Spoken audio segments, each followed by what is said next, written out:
Reblote.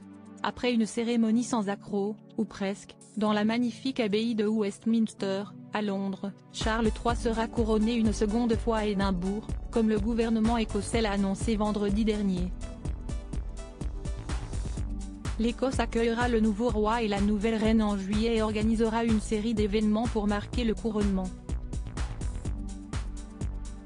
Une procession populaire, une procession royale, un service national d'action de grâce et une salve d'armes à feu auront lieu à Édimbourg, a déclaré le Premier ministre écossais Humza Yousaf dans un communiqué rapporté par le média People. Des représentants de nombreuses communautés et organisations écossaises prendront part à ces événements historiques.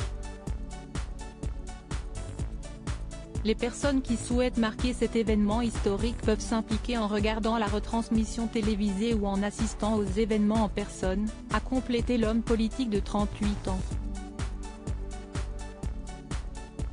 Présents lors du premier couronnement, le prince William et Kate Middleton seront également de la partie, comme l'ont révélé nos confrères britanniques.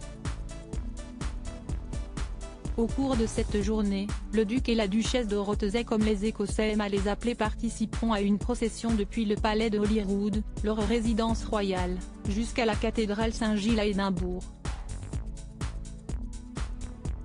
Ce qui expliquerait donc leur déplacement dans la capitale écossaise annoncé récemment dans leur agenda estival. La venue de leurs trois têtes blondes, George, Charlotte et Louis, n'a quant à elle pas été annoncée.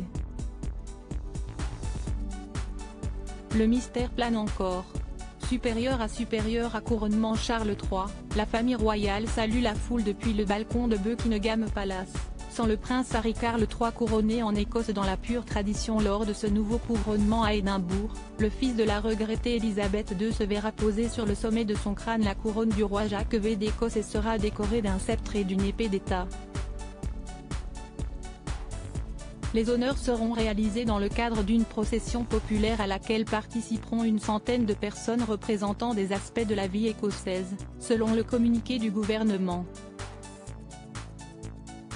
Tout ce beau monde sera ensuite escorté par le Royal Regiment of Scotland accompagné de sa mascotte, le caporal Cruachan IV, un adorable poney Shetland qui avait grignoté les doigts du duc de Sussex lors de sa visite à Édimbourg en 2018 en compagnie de Meghan Markle.